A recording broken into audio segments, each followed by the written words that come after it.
Fasten your seatbelts for the realest Eagles and Sixers YouTuber! One who plays no clickbait and gets to the point! The myth, the legend, Nicky Steves! Come to my channel, you know the deal. Yo, boy, always keeps things real. I'm these that you think is fake, dropping unrealistic mags, 2K takes for the clip. Even though cats like that get views closer to the milli, never hear me preach, look on to Philly. Before you watch the Eagles all the way through the early 22, authentic talk, forget what others do. Come to my channel, you know the deal. Yo, boy, always keeps things real. The 24/7, 365 way. Sports content for the reals to fill the day.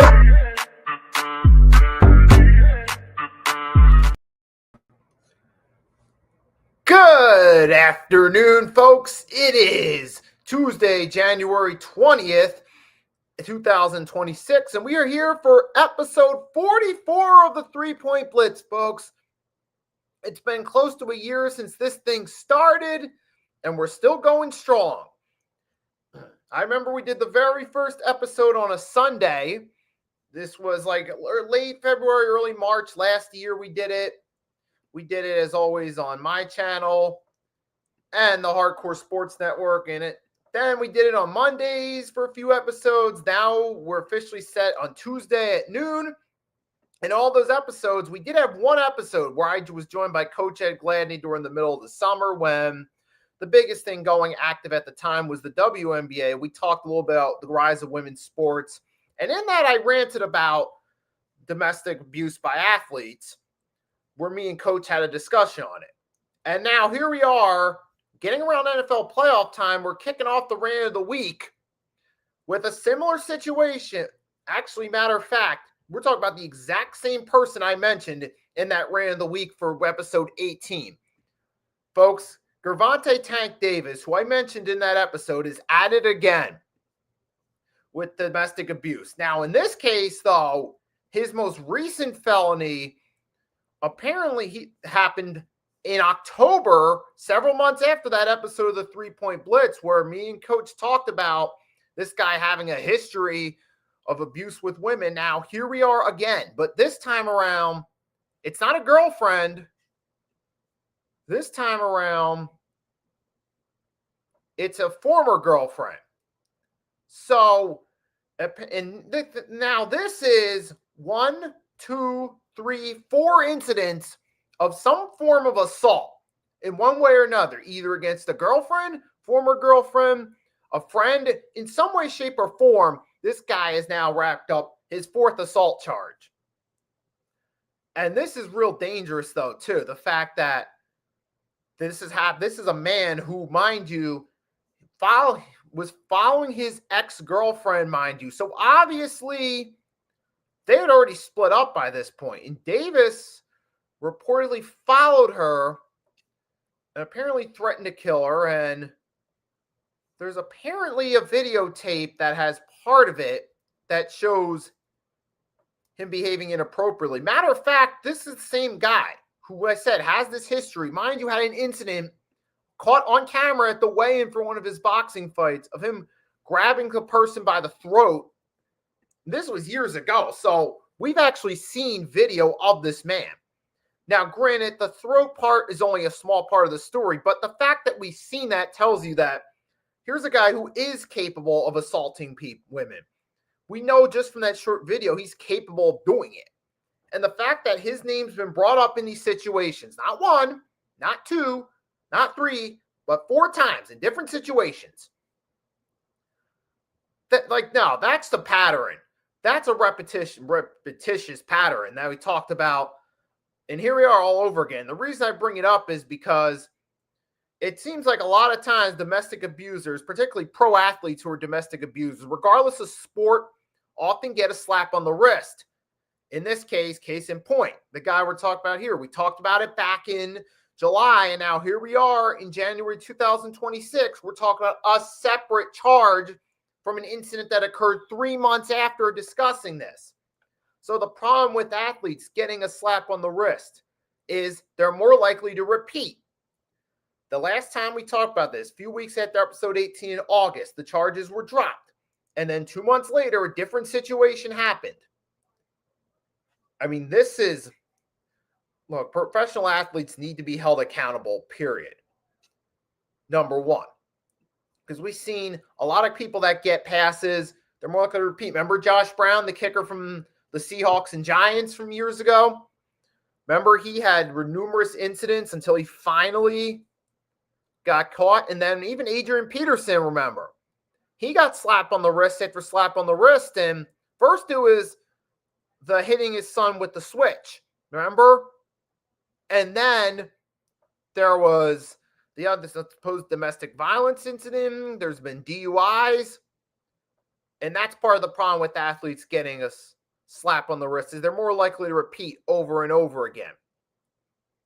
Hell, even go back. I'm going back a little bit to the 1980s. Whether you count this guy as an athlete or not, Jimmy Superfly Snuka, he had several domestic abuse incidents, but there's one that's notable involving his, at the time, girlfriend, Nancy Argentino. And apparently the abuse was such serious offense that it resulted in Nancy Argentino's death. But here we are back to this guy right here. You're talking about the 4th separate incident. And he's got to serve time because getting the benefit of the doubt because of his celebrity status or possibly throwing money to get the charges dropped is not working. It's just leading to the same situation happening over and over and over again. And we see this a lot of times with different professional athletes. We saw Josh Brown from the Giants. So look, the bottom line is people need to be held accountable, especially repeat offenders that are accused of this multiple times.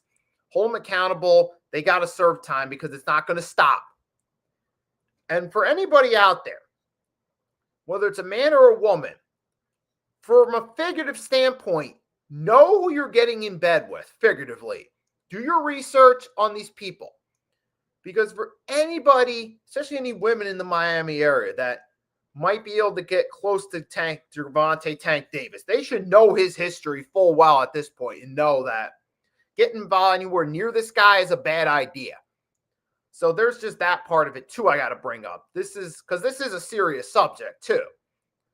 And this goes not just with sports, but this goes for life too. You got to make sure you know who you're dealing with in life. And if there is a track record with a certain person, stay away from them. But yeah, this case right here now, he has a warrant from it. This, like I said, back in October. And ultimately, he's got to serve time for this incident. I mean, And then he has been stripped of his boxing belt, which is now vacant in the lightweight division, which is actually a good thing.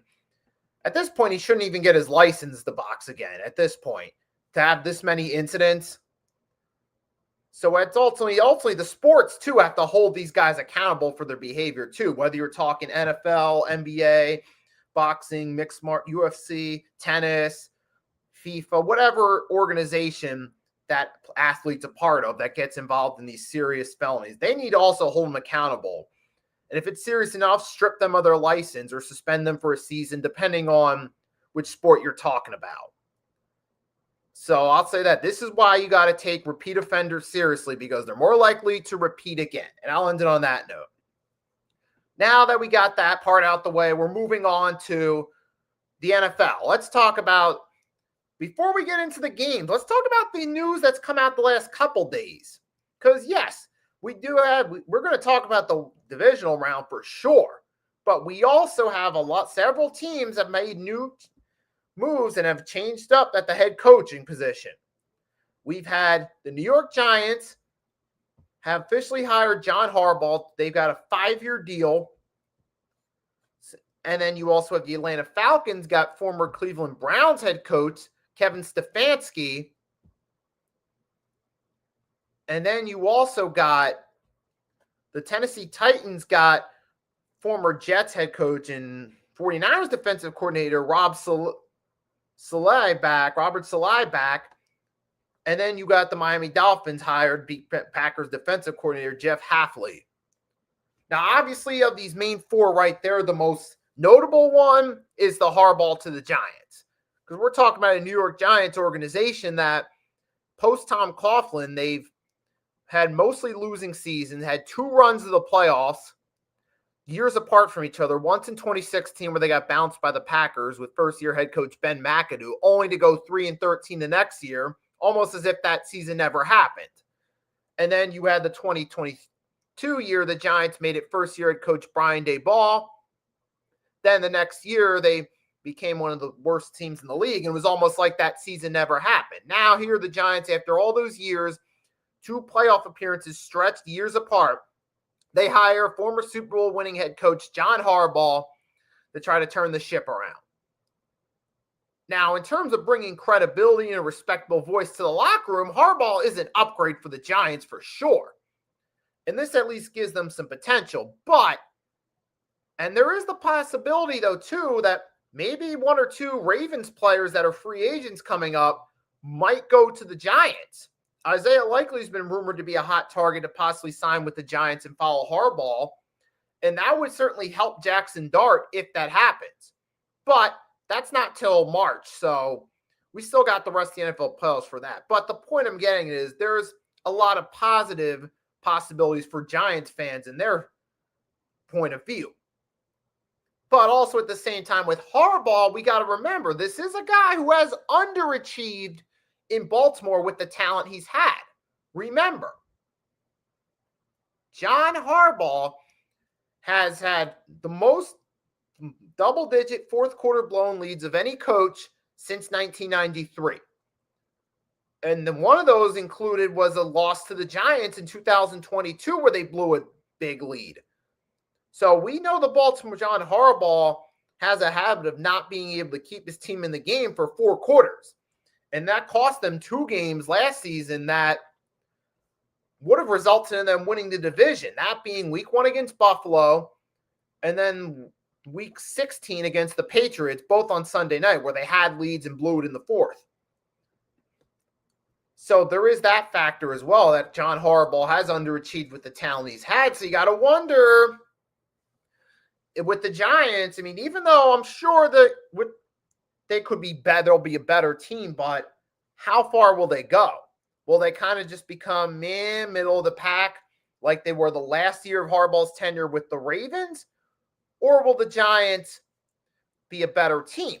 But there's also the argument of the NFC East is a weaker division. There is the possibility that Harbaugh could end up is in a more favorable position with the Giants to win games because of that easier schedule in the NFC East. So, but we got to wait and see, though. But it is the most intriguing out of the 4 hires for sure.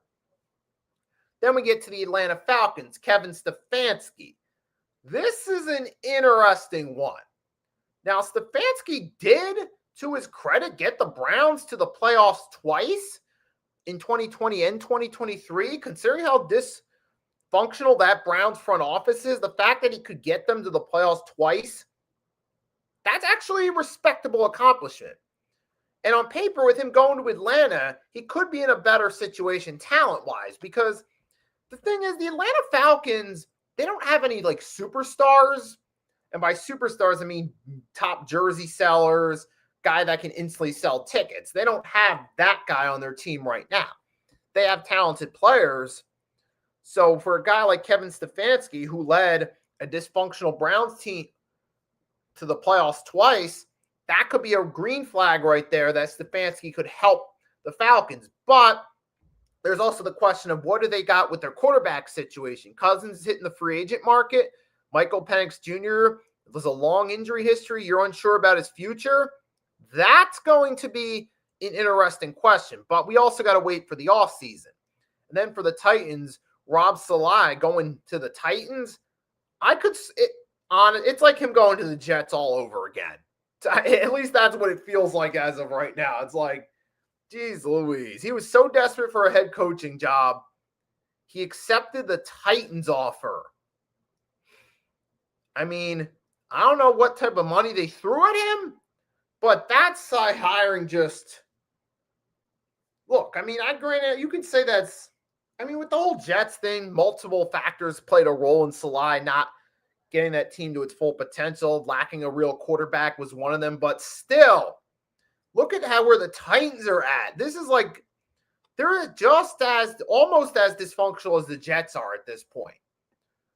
I mean, yeah, there's a possibility they could have a good draft, but I don't know. I'm not really feeling that one. I feel it's going to be the same thing all over again. And for the Dolphins, Jeff Hafley, the Packers defensive coordinator, it's going to be interesting because he's never been a head coach before.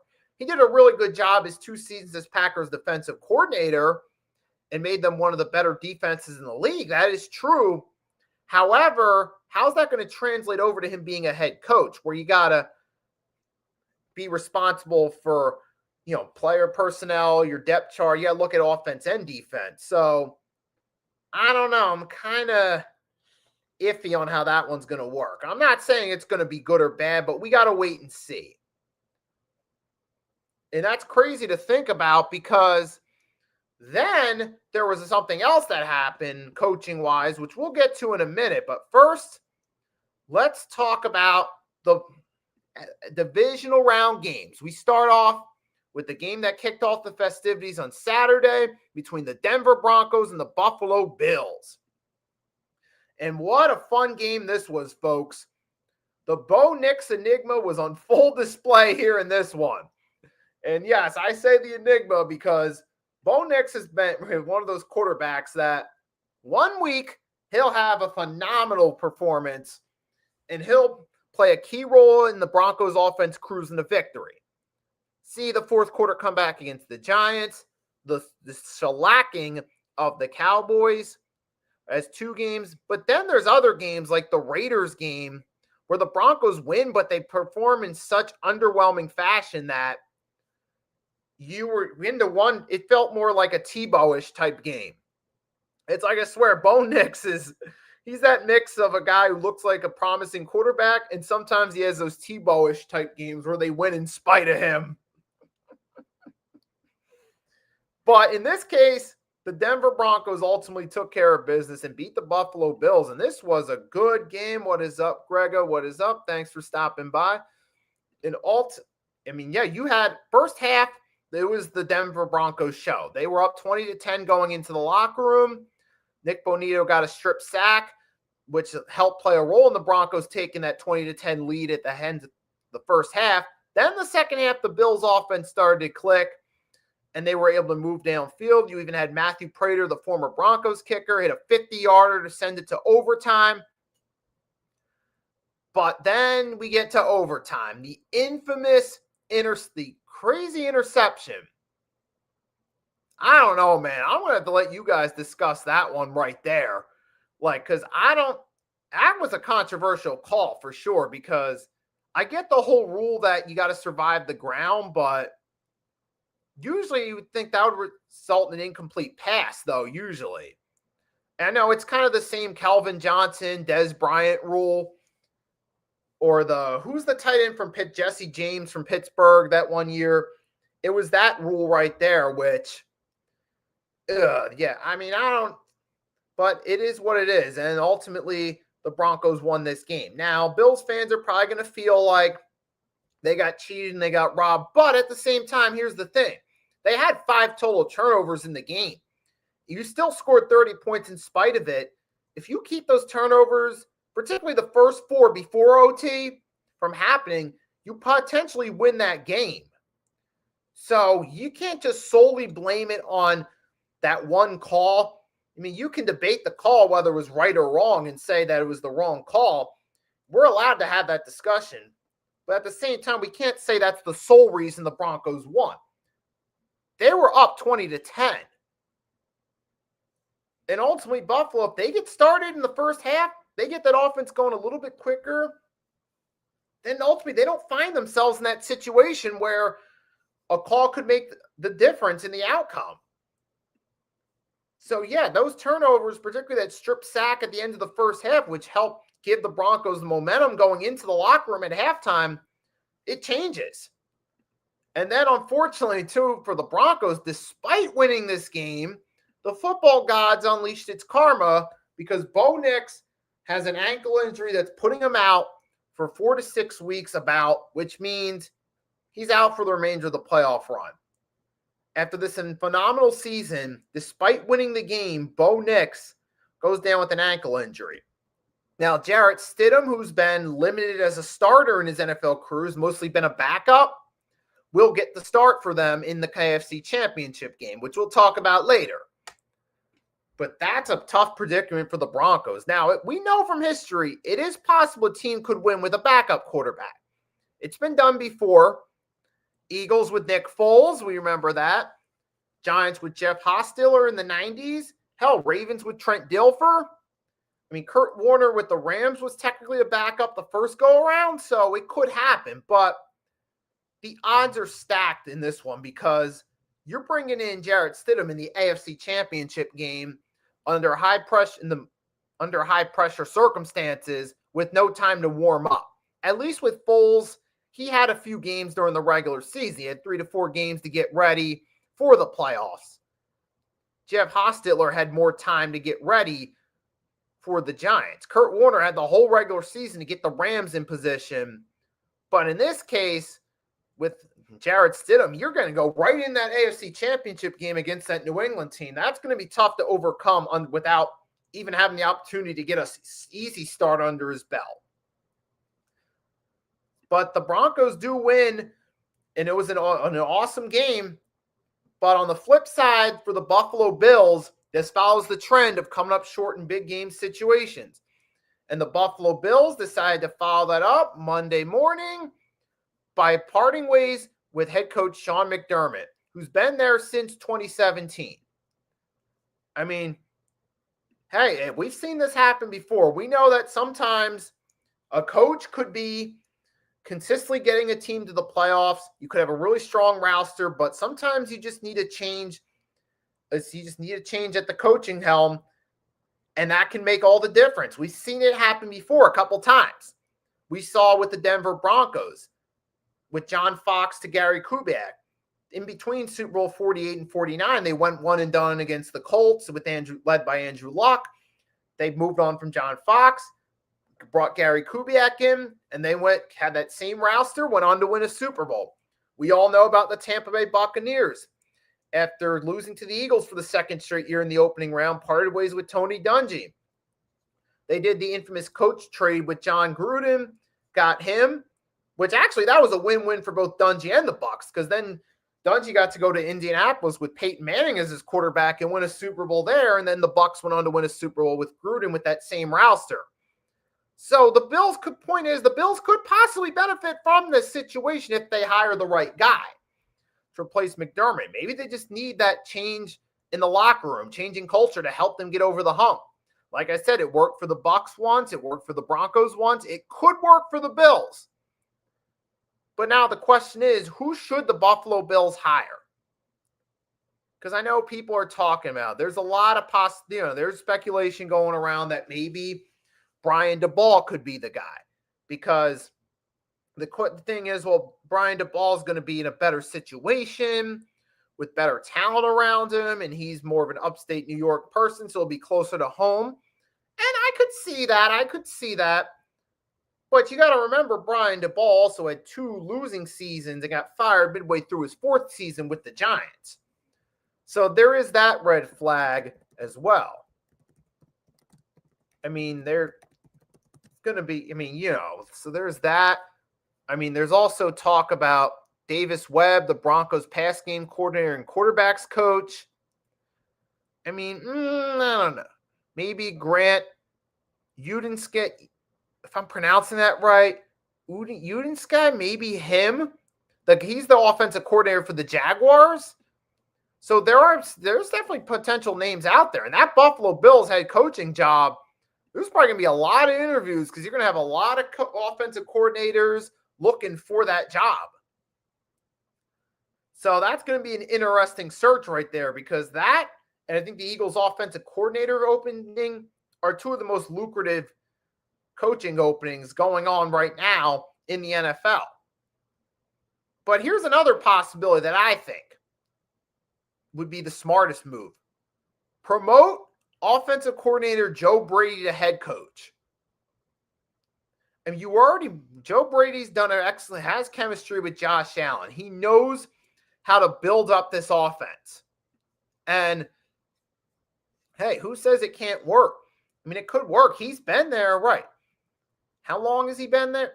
Joe Brady's been there a while, at least, and he's gotten that team, he built up a really strong offense. He was there last year when Josh Allen had the MVP season. I mean, here's a guy right here that he already knows the players, knows the offense. It makes perfect sense to just promote Joe Brady and make him the Bills head coach. Because he started as the quarterbacks coach 2022, then worked his way up to offensive coordinator. So it would make sense. But ultimately, that is up to the Buffalo Bills themselves. Right. And Bills needed defense and better offense receivers. Absolutely. And that's going to be one of the big spots that they got to look at in free agency and the draft, because their defense is one of the flaws too. Unlike the Seattle Seahawks, who absolutely decimated the San Francisco 49ers from the opening kickoff en route to a dominant win over their division rival, the San Francisco 49ers. Ladies and gentlemen, this right here was pretty much, this was the week 18 matchup with the volume cranked up by the Seahawks offense. That's what this was. And think about it. In 2 games in Seattle, the 49ers scored a grand total of 9 points. Let me repeat that. 9 points against the Seattle Seahawks. It just, right from Rashid Shaheed's kickoff, return to the house. Glad for him that he finally got to go to a real team. And then just from there, it was pure domination. It was a funny story. One of my coworkers who's a Niners fan tried to say they got cheated by a call early in the game that hurt their momentum, which I'm sorry, dude, but that's an excuse right there. That's an excuse. That's not a reason to get blown out this badly, all right? That's just a lazy cop-out. Because, yeah, there may have been a questionable call in the opening drive, but that questionable call did not cause you to give up 41 points and only score 6. That did not cause you to turn the ball over multiple times. That did not cause you to be unable to stop the run on defense. One questionable call on the Niners' opening offensive drive does not cause you to be unable to stop the run. Kenneth Walker had a field day with you. He had like an Emmitt Smith, LaDainian Tomlinson, Barry Sanders, Walter Payton-ish type performance on 19 carries for 116 yards and 3 touchdowns. Okay, let's set that straight.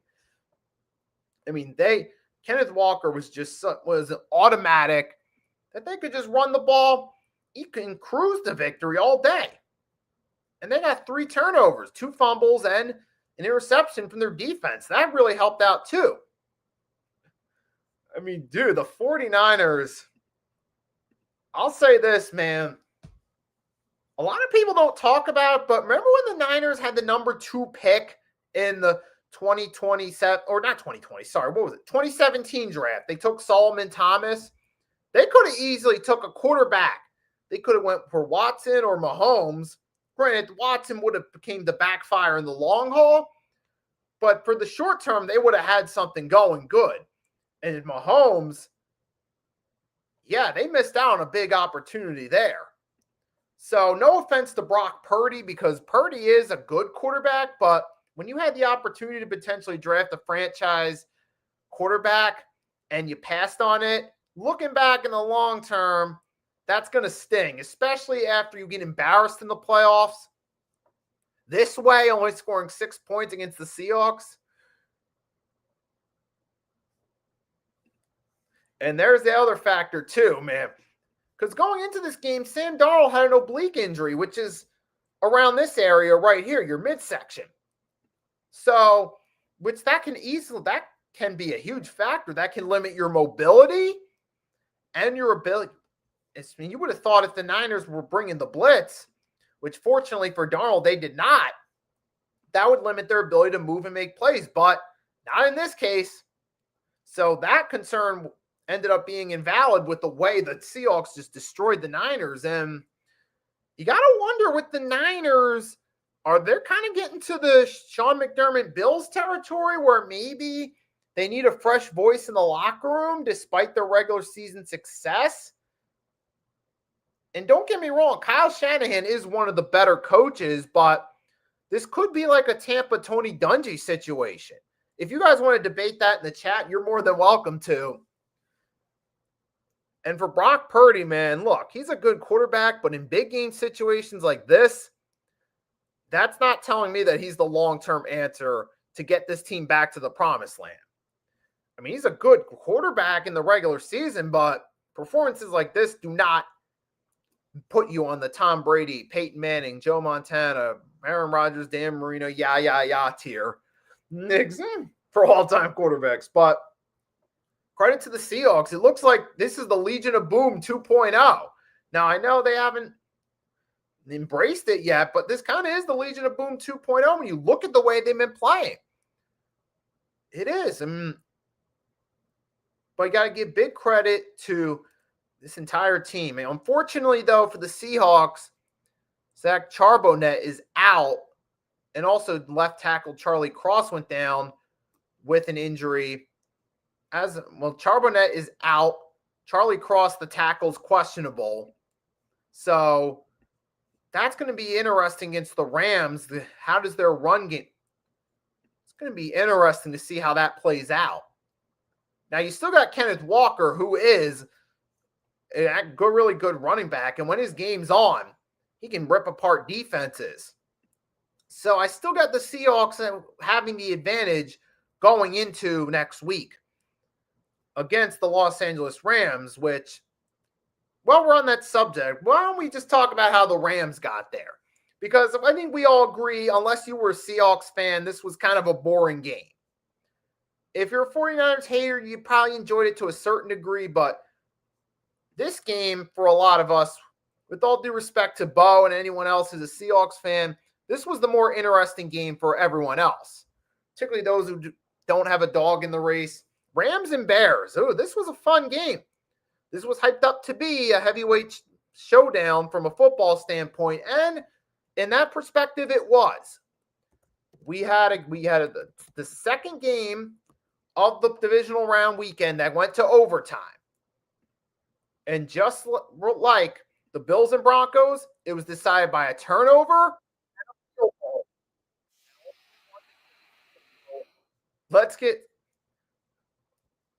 And it's funny because remember on the Sunday morning countdown show, I don't know if you guys saw or not, but it was on the Sunday morning show on the network. Me, Bo, Mitch talked about, and James from Steel by the Lake podcast. We talked about that. We talked how the Rams had one of the best rushing offenses, and the Bears had one of the worst passing or worst rushing defenses. And that kind of, but ironically, it was the Bears who actually outgained them in rushing yards. So, ironically, it was 3 interceptions by Caleb Williams that actually made a difference in the outcome of this game. So, it wasn't so much the Bears' run defense that you may have thought it was headed into it, because Kyron Williams was solid, but he wasn't amazing. Blaze, what is up? What is up? We got Blazed in the chat stopping by. And thanks for tuning in. And that's crazy because it was mostly Caleb Williams with the 3 picks, not really so much the run defense. I mean, Kyron Williams, 87 yards, 2 TDs was solid, but the turnovers by Caleb Williams made a big difference in this one, particularly the one in overtime, and particularly the one in the first quarter on the opening at the beginning of the game, because you start off on that opening drive.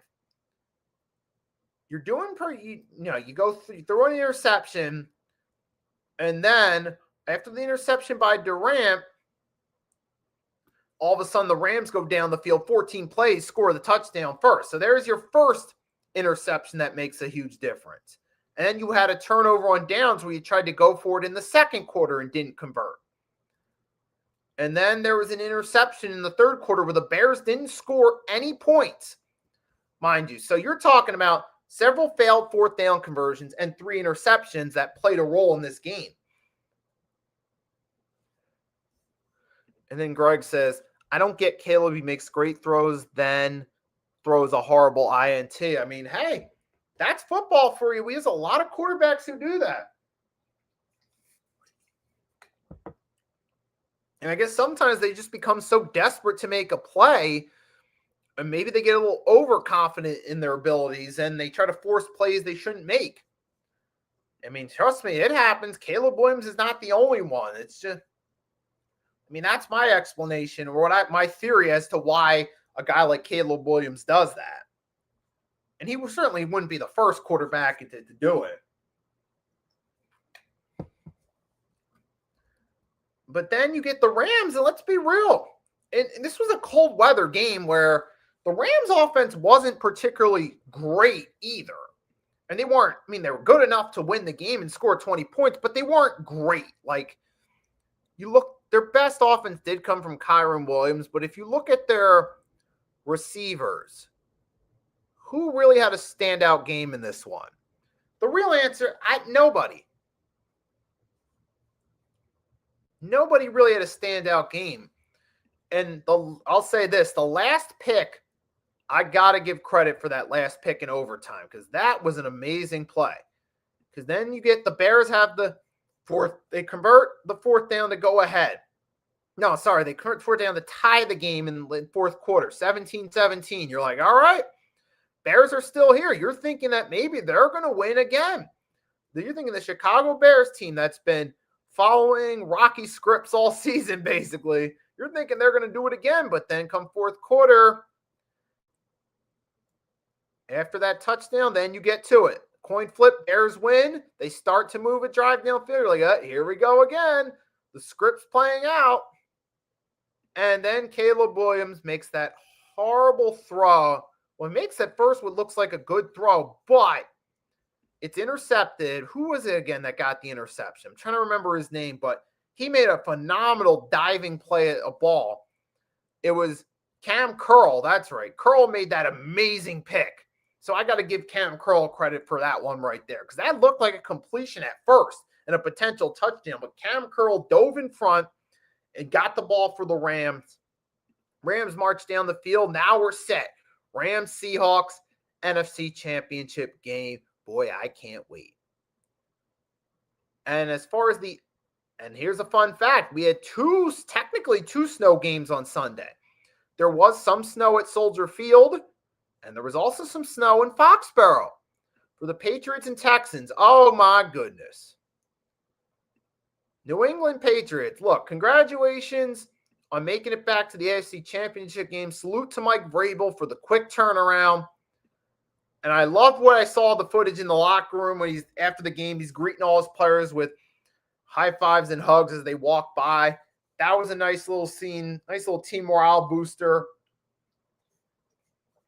But despite the win, this had more to do with CJ Stroud than it did the New England Patriots offense. Not to take anything away from Drake May or to take anything away from the Patriots defensive players who made the plays, but CJ Stroud throwing 4 interceptions 1 week after having multiple fumbles and multiple picks indicates that it has more to do with CJ Stroud than it does that Patriots defense. With all due respect to the players on that defense, because they do have good players. You got Christian Gonzalez. You still got guys that can make plays. Robert Spillane, Marcus Jones, who had a pick 6, who had as well, that played a role in the outcome of this game. So you got some good players on that defense. Don't get me wrong, but it feels like CJ Stroud played a bigger role. You had Carlton Davis got 2 picks as well. So credit to Craig Woodson, Marcus Jones, and Carlton Davis for making the picks for them. But it also has to do with CJ Stroud too. And to be fair, the Texans defense did all right, all things considering. They did force a couple fumbles too, despite the loss in the final score. But if you take away that pick 6, the CJ Stroud makes a smarter decision. Then that takes 7 points off the board. You make it 21-16. Texans still have a shot. If you take away another interception, then that drive could potentially result in a touchdown, which completely changes the outcome of the game. So for that, I do have to look at CJ Stroud and wonder, what is he thinking? And it's crazy because this was a guy who was offensive rookie of the year. Or no, he was rookie of the year in 2023 when the Texans went from being a bottom feeder to winning the AFC South. And now here you are at the end of his 3rd season. It's almost like that rookie season never happened. It's almost like the Chicago Bears with Rex Grossman, the modern version of it, the way he's played recently. And that's insane to think about. You would have never thought in January 2024 we'd be giving a Houston Texans team comparisons to a Rex Grossman Bears team with CJ Stroud as the quarterback. If someone would have said, you go back in a time machine January 2 years ago and you tell them, oh, wait, the Houston Texans as of January 26 have parallels to the Bears with Rex Grossman. People would look at you like you're crazy. Like, what? Did you not see that rookie CJ Stroud? What are you talking about? But that goes to show how far CJ Stroud's fallen off. I mean, that's crazy. God damn. But for the New England, but at the same time, look, the New England Patriots are a good team. I mean, Rondé Moore Stevenson was the star player, was one of the stars on offense. And Drake May, despite the turnover, still threw 3 touchdowns too. So, yeah, he had multiple turnovers and fumbles, but he also still threw 3 touchdowns and made enough plays to help the Patriots win this game. So it was like, yeah, it was a mixed bag game-wise for Drake May in terms of giving up the ball, in terms of throwing touchdowns. But, so it was total 3 TDs, 3 turnovers, 1 pick, and 2 lost fumbles. But despite that, Drake May still did good enough to help his team win the game. Something that CJ Stroud could learn from because, I don't know, man. I don't know what happened, dude. Like, did he get I think he got a contract extension after his rookie year and then just fell off from there. But the difference with quarterbacks here in this battle was Drake May still threw 3 touchdown passes despite the 2 fumbles and the interception. And ultimately the Patriots, and plus the weather conditions did kind of favor the Pats in this one. So I also got to give them props there too, because the Patriots did an excellent, they did their thing. I mean, you still got Rondé Moore Stevenson still. I mean, he's the lead back on this team. Travion Henderson's obviously the number 2 back. So obviously, there's that factor right there. So you got a pretty decent offense, and you got a pretty good core on defense. So now we're set. We're getting ready for the conference championship games coming up. It's going to be interesting. We got an NFC West showdown, which was the best division in football, and a rematch from both the 2013 and 2015 regular season conference championship games. So we'll be right back in a minute. We'll talk about it. So stay tuned, folks. We'll be right back.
And back, folks, after a quick break. We discussed the divisional round, And now, with that being said, now that the divisional round has been settled, we are down to the final four for the NFL season. And this is what it comes down to, folks. It's now set up. You got the New England Patriots going against the Denver Broncos in the AFC Championship in Denver at Mile High Stadium. We've seen this play out before. We remember just a decade ago, we had two showdowns between the Patriots and Broncos at Mile High. It was the Broncos with Peyton Manning and company versus the Brady Belichick-led Patriots. And here we are, a decade later, going into Super Bowl 60. It's the same two teams fighting for the opportunity to play in the Super Bowl that they were in Super Bowl 50. And it's in Mile High again. But here's going to be the biggest factor. Bo Nix is out. You're going to have to rely on Jarrett Stidham to go against that Patriots team. And that's going to be tough because Stidham has only played a handful of games, and he hasn't really done anything to truly impress during those starts. I mean, he's limited as a starter in the NFL. And now he's going in the conference championship game, elimination situation. I got to favor the Patriots in that one for that part of the matchup. And yes, the Denver Broncos have a really good team. They're one of the best teams. They're number 5 in sacks throughout the playoffs. But who leads for most sacks in the playoffs? It's the New England Patriots. So if Jarrett Stidham is in the pocket, he gets a little reckless. He could be getting dropped numerous times by that Patriots defense that's recorded 9 sacks thus far through this playoff run. And not just that, but if he's getting pressured and he's making careless throws, that could bode well for the Patriots. So I lean toward New England in this case. And plus, they've also gotten 4 interceptions too, which they're tied with the Rams for most interceptions by teams in the playoffs right now, which we'll get more to the Rams part of it in a second. But so there's one big advantage that the Patriots have. And then when it comes to the Denver Broncos defense, hey, this defense is doing really good too. They've gotten 3 sacks and 2 INTs this entire time. So that one game against Buffalo, that's where they were at. They got 3 sacks and 2 takeaways in that game. So we know the Denver Broncos are a really good defense too. That could be the advantage because Drake May, despite winning 2 weeks, Drake May has been prone to making mistakes and coughing it up, if you will. So I could see that also benefiting the Broncos. It's even without Bo Nix, it actually could be a closer matchup than some people think. But ultimately, I feel like the main thing that's going to decide this game is Jarrett Stidham's inexperience in these big game situations. That's going to come back to cost the Broncos in the end, and the Patriots will move on to return to the Super Bowl under the new regime, under this current first-order version of the Patriots with Mike Vrabel. So we'll probably have that happening right there. So for the Broncos, man, and it was kind of a shame but we don't know what's going to happen, though. We still got to wait and see. Because the Broncos have an amazing team. It's just that going from Bo Nix to Jarrett Stidham's the one main thing I'm sold on. Because if you take that away, this could be a favorable matchup for either team. But there's that factor right there. Not having Bo Nix, that's going to make a difference.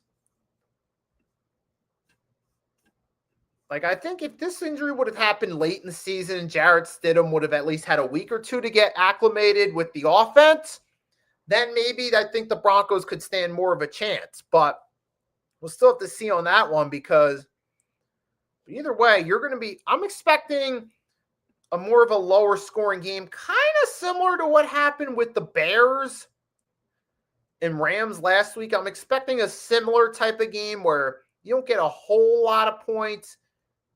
I mean, because the Broncos defense are going to be tough to move the ball against. But then again, Drake May, we saw against Houston, they still got 3 touchdown passes despite fumbling 4 times and despite throwing, and 2 of those being turnovers and throwing a pick.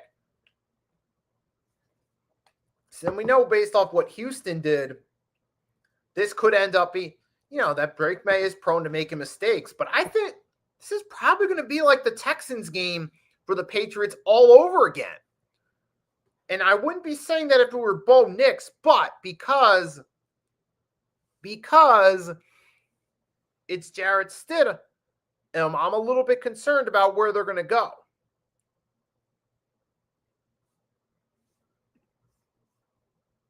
But I'll take the Patriots in this one. So I got the New England Patriots going back to the Super Bowl. Then we got the NFC Championship game.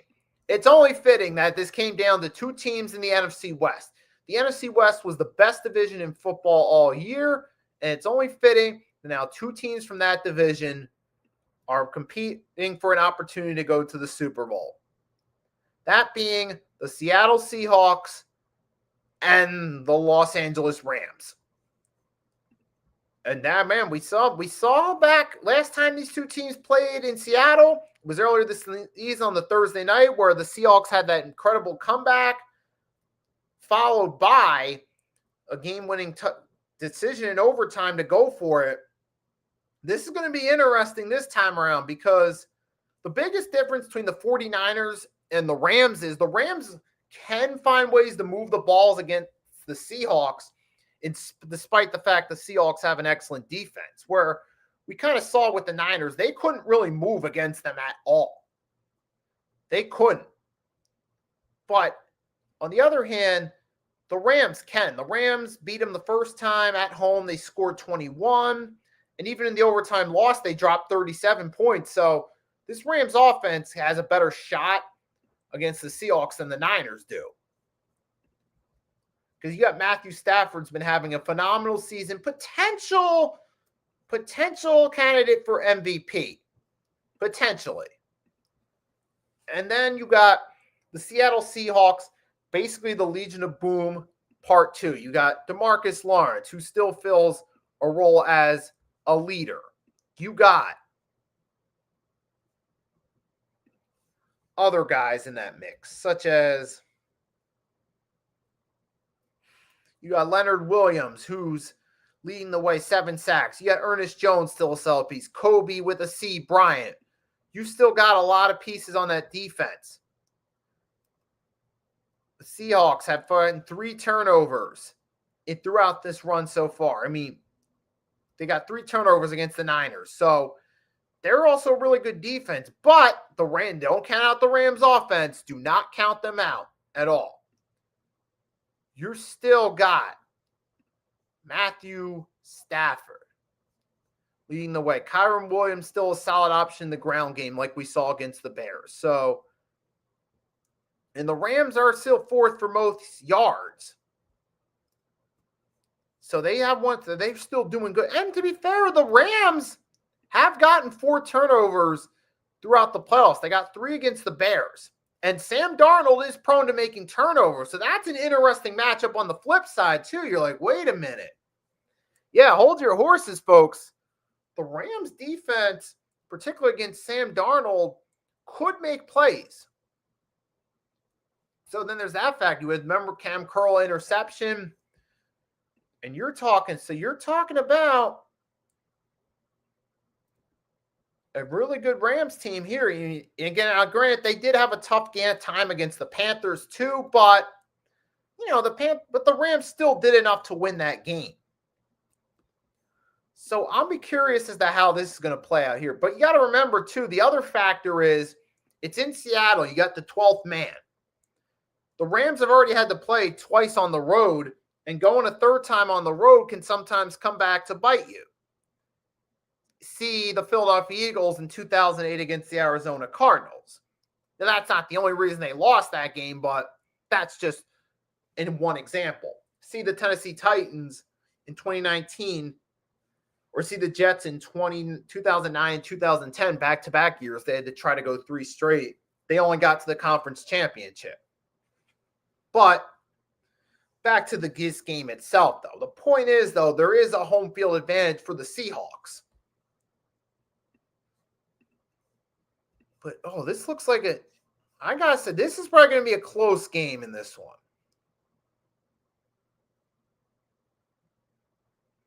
As of now, I'm leaning toward the Rams winning either by a field goal or winning in overtime. But either way, I feel like this is going to be a close game. It's going to be something for us to keep our eye on. So we just got to wait and ultimately see how it plays out. But while we're still on the subject of NFL picks, reminder that later tonight at 8 p.m. Eastern Standard Time on the Hardcore Sports Network, you're going to have myself and Agent Warrior X previewing the conference championship matchup. So we'll kind of go over it from there, and you also get a different point of view. So that'll also come tonight as 8 as well, where I'll reiterate some of the points I made. You'll also get an additional point of view from Agent Warrior X tonight on Pick'ems. So as of now, I got the Rams and Patriots in the Super Bowl again, but we got to wait and see how it plays out. Either way, these are going to be fun conference championship games. And then after that, by next week, we'll have our Super Bowl matchup set. We'll be ready to talk about it.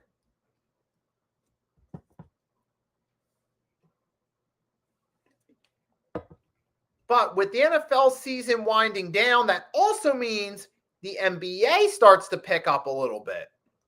That's right, folks. I mean, we saw last week, we talked about the Trae Young to the Wizards trade. Trae Young is now a Washington Wizard. But there was a historical feat that was accomplished as well. So let's get into that.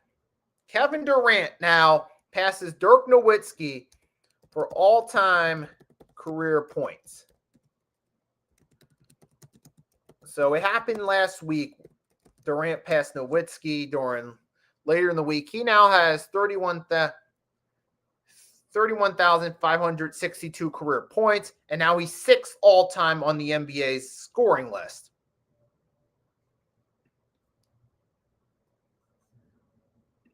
So, yeah, now he's just, you got on that list, you got Michael Jordan 5th, Kobe Bryant 4th, Karl Malone 3rd, Kareem Abdul-Jabbar 2nd, and LeBron James 1st. I'll show you guys the list real quickly if you guys want a quick peek of it yourself. So here's what the all-time scoring list looks like. That's where KD ranks. He passed Dirk Nowitzki, which in that regard, it's another accomplishment for Kevin Durant. It goes to show you, it does prove his greatness to some degree. Look, Kevin Durant, whether you like the guy or not, regardless of how you feel about him, he is one of the best players in NBA history. Probably a top 15. Top 10, I'm not too sure about, but KD is a top 15. Now, does this tell the whole story? No, it doesn't. Because there's also the story of he was the number 2 guy on the Warriors, the 2 times he won championships with Steph Curry. There is also the story of Kevin Durant played in a more offensive-friendly era where that favors three-point shooting, and that played a role in Kevin Durant getting that high on the all-time scoring list. So there is that factor as well. So it's not just, but Kevin Durant is still a legend regardless, and this right here solidifies his claim as one of the greatest of all time. And he passed a hell of a name in Nowitzki, too, to get it. So it's just another accolade on KD's already Hall of Fame resume. You have a finals MVP, 2 finals. How many All-Star games did Kevin Durant have? It's got to be in the double digits, right? 15-time All-Stars. 2-time finals MVP, a regular season MVP, and the 2008 Rookie of the Year. And now you're just adding this, and along with 4 scoring titles. That's an impressive resume right there. So whether you like the guy or not, whether you're a fan of what he does with his decisions and how he handles going from team to team, at the end of the day, Kevin Durant is one of the best of all time, and congrats to him on this accomplishment. But while Kevin Durant has another accolade added to his resume, unfortunately, last night we got some bad news coming out of the NBA last night in the Miami Heat versus Golden State Warriors, Jimmy Butler revenge game. Unfortunately, Jimmy Butler went down during the game on a collision. He needed help getting off the bench from Gary Payton II. And who was the other one that helped him up? But he needed help getting off the bench. He clearly couldn't get up after he went down. And he had the MRIs today. It's confirmed he has a torn ACL. He's out for the season, man. Which is a shame for the Warriors because Golden State was still the 8th seed in the Western Conference as of now. And they're going to need all the help they can get in that competitive conference.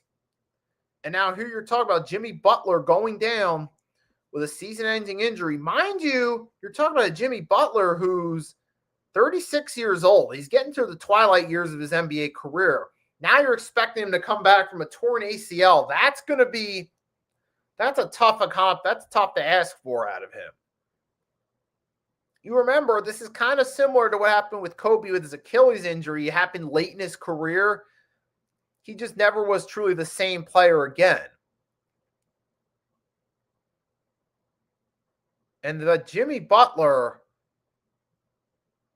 man, it's kind of a shame because here's a guy who, to his credit, has been one of the better players in the NBA over the past decade. He made one Most Improved Player in 2015. He made his first All-Star game in 2016. He led 2 finals runs where the Miami Heat fell short both times. And you're talking about, you got 6-time All-Star, 5-time All-NBA, a Most Improved Player, an Eastern Conference Final MVP. I mean, he is one of the better players of his era. Maybe he's not the top guy, but Jimmy Butler's still one of the guys in the NBA, one of the main guys. And now here you go. He's going down with a season-ending injury. This at 36 years old, it's going to be hard to come back from that and still be the same player. And we were already starting to see some small signs of decline from Jimmy, even late in that Miami run. And so it's a shame for the Golden State Warriors, but this is also a reason why, if you're the Warriors, you have to get younger too. I think Jonathan Kuminga can be the guy of the future. Build around him. But the bottom line is, if you're the Golden State Warriors, what you really need is to start build up for the future. Because Steph Curry isn't going to be around forever. Draymond Green isn't going to be there forever. Klay Thompson's already went off to the Mavericks where he looks like a shell of his former self. Now, this is also a reminder for the Warriors. But maybe, who knows? Maybe with Jimmy Butler being out, maybe a young player from the Warriors does step up in his absence as that part of that next man up mentality. And they actually do end up doing, and end up shining. Maybe somebody on that roster does shine. Maybe Kuminga steps up more than, or somebody else. Because it's not just that right there. Look at their roster. Who was it that's on Miami? You got Kuminga. You got one Brandon Podziemski. Maybe he's the shooting guard. Maybe he steps up for them. But you need somebody on that Warriors roster, a younger player, to step up. Maybe a guy, somebody to step up. Kuminga's probably going to be the main guy. But you're also looking at possibly you want a guy like a Podziemski, however it's pronounced, to step up, because you need ultimately someone. You need that. You need that next man up that's going to actually help your team. So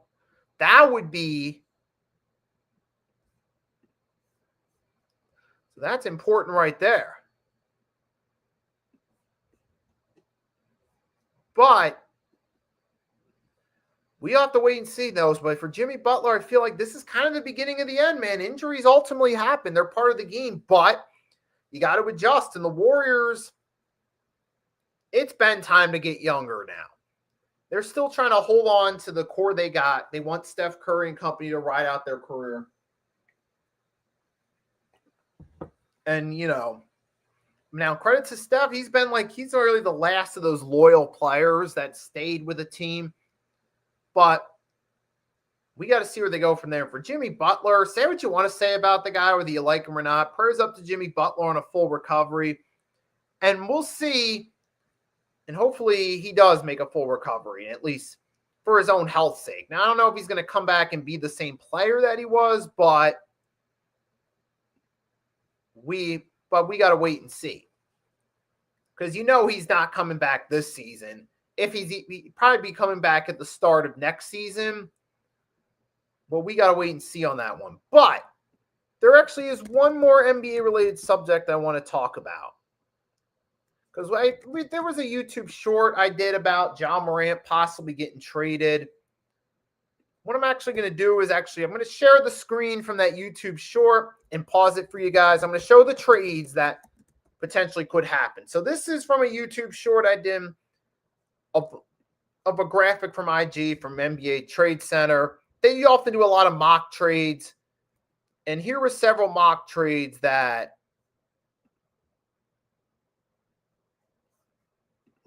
give me 1 second. Let's make sure we got it. So let's go through this. I'll share the screen with you guys in one moment.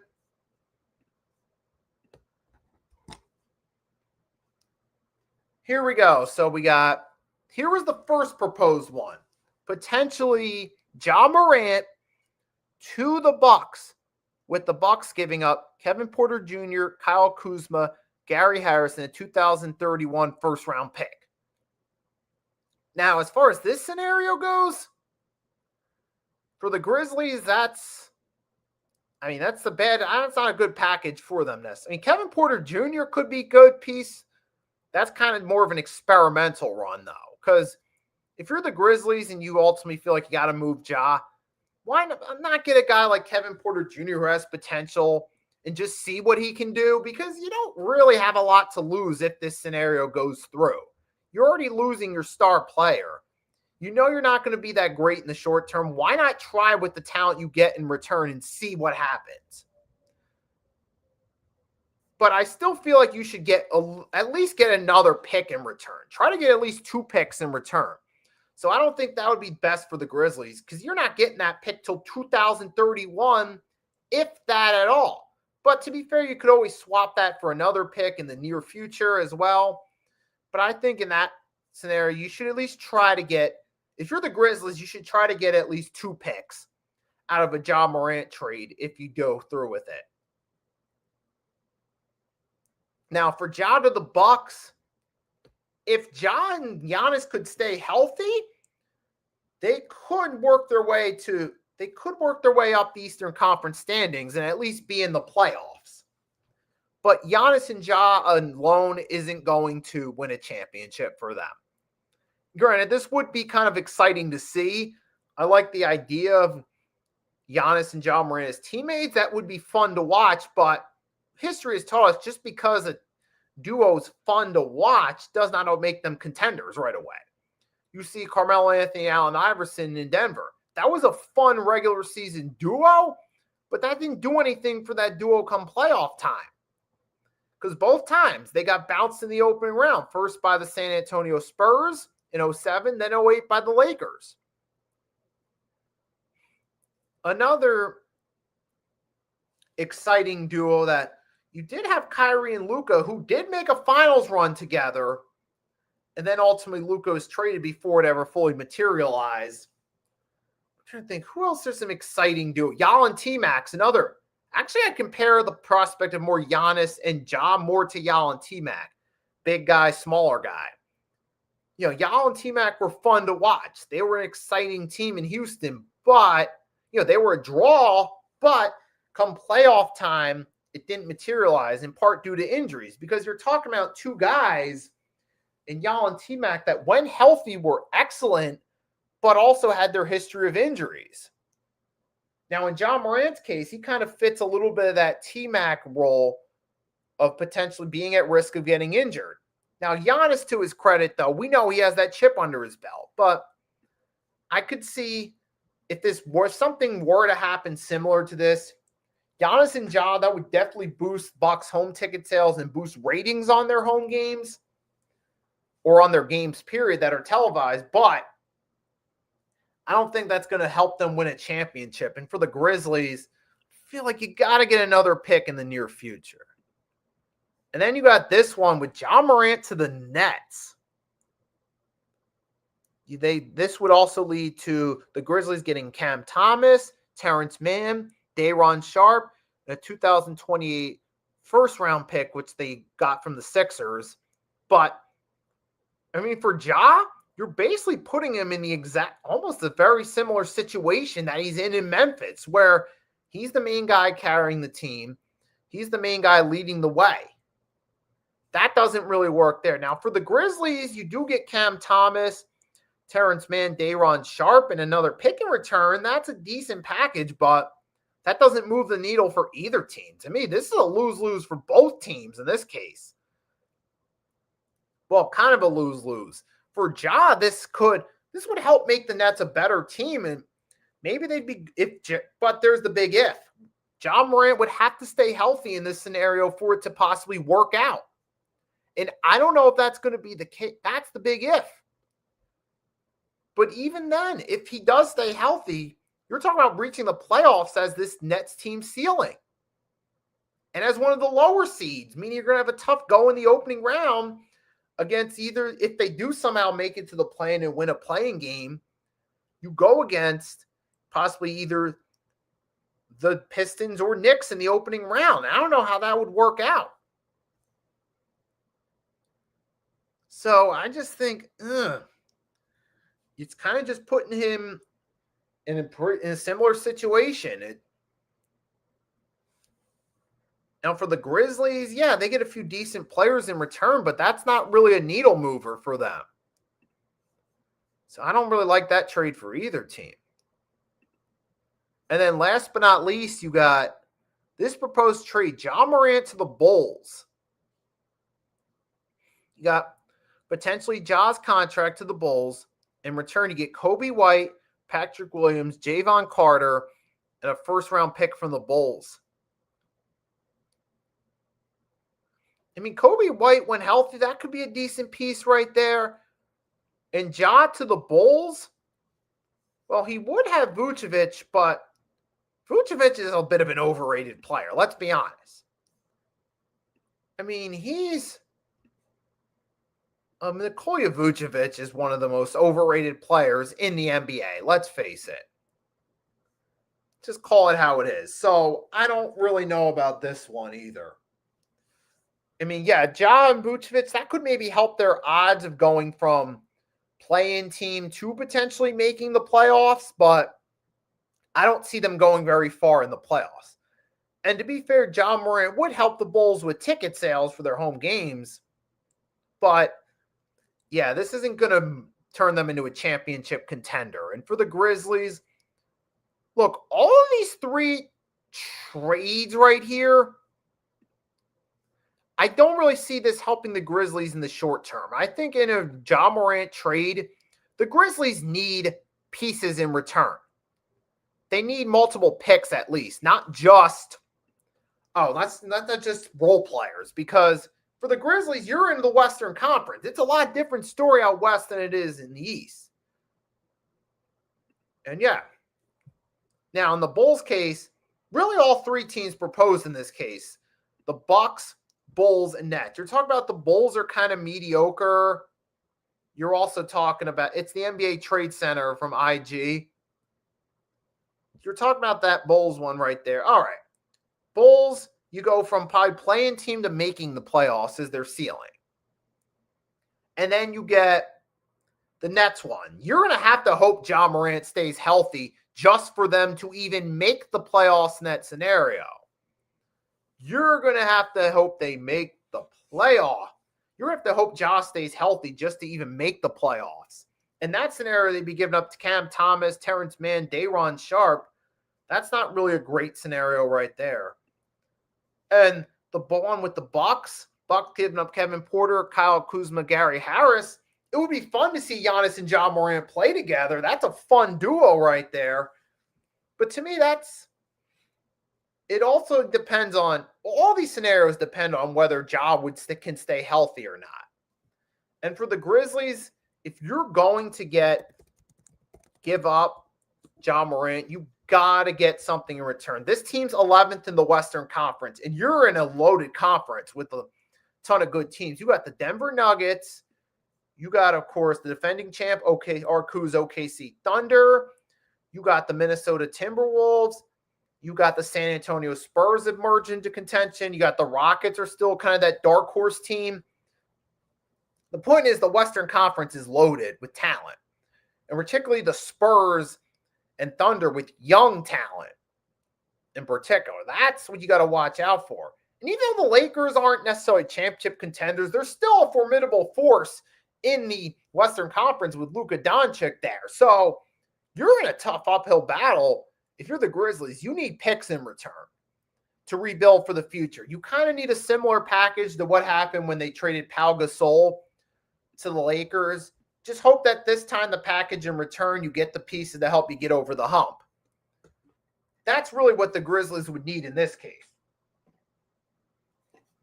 Because remember, when they did trade Pau Gasol, they got in return the rights to Marc Gasol, who ended up being one of the better centers of his era. And they did make a conference finals run one year, and they did have an upset over the San Antonio Spurs as the 8th seed in 2011. So that rebuild did work to a certain extent. Hence why I say if the Grizzlies do trade Ja, you got to get the right pieces in return and just hope that it works out a little bit better than it did the last time you traded a superstar. So, but we still got to wait and see. We still got a few more weeks for the trade deadline. And who knows, anything could happen. And we don't know what's going to happen. I mean, Ja Morant, he missed a few games there earlier in the year. He played for the first time since January 2nd yesterday, dropping 24 against the Magic. So we know that Ja Morant can still play and can still go when he's healthy, but we got to wait and see on that one, man. So, but it's going to be interesting. NFL winding down, NBA picks up. Real quickly before we go, I'm just going to do a quick predictions for tonight's games. We got 76ers versus Suns.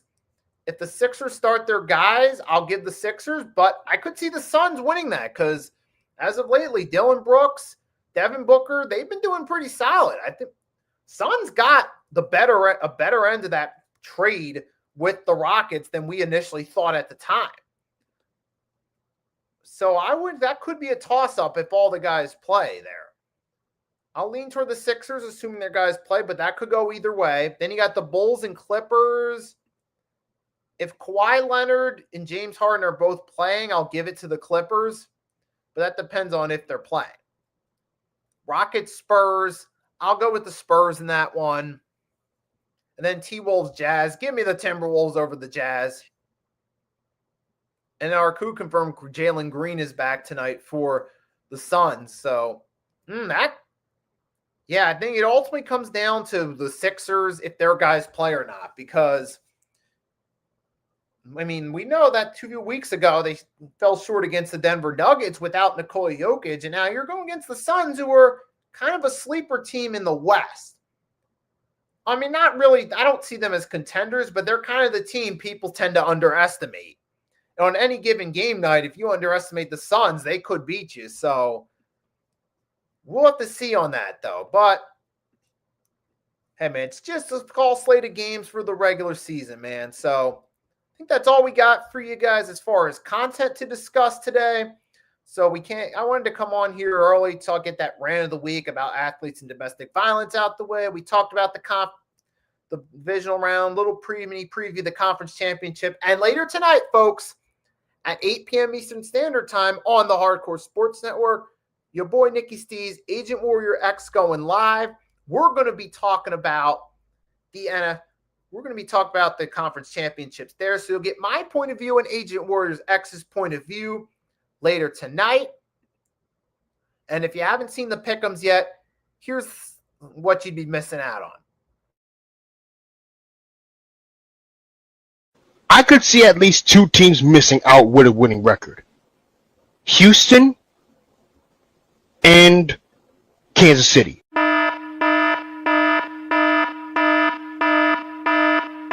Really, it's going to be a battle of the two offenses in this case. So I predict a high-scoring game. This is what they get for firing Brian Flores. You remember that 2021 season when the Dolphins won 7 in a row with Brian Flores just to get booted out of the playoffs and then terminated on Black Monday. Why would they even do that? Offseason in terms of talent-wise, when they got Tyreek Hill, so they had the right talent the following year. If they had the exact same offseason with Brian Flores as the coach, how much different would have it gone? I don't know if we necessarily would have. It would have been way different if Brian Flores. It would have been better. It would have been different with Brian Flores because he has a winning culture defense, but the offensive was pretty much god-awful. Back in, like, say, Madden, the original Madden 25 franchise mode, it would have been generated during one of the off seasons. You get a random, like, Kurt Warner coming out of retirement or Ray Lewis coming out of retirement storyline. And that will be later tonight at 8 p.m. on the Hardcore Sports Network, where we'll talk about the divisional round matchups, the conference championships, briefly go over memories from some of the greatest moments and games in conference championship history. So with that being said, until later tonight, it's your boy Nikki Stees signing off. Arku, Grega, anyone else who stopped by, thanks for stopping by and showing your support. Hope to catch you in the chat later tonight. But if not, have a great rest of your night. Until later, peace.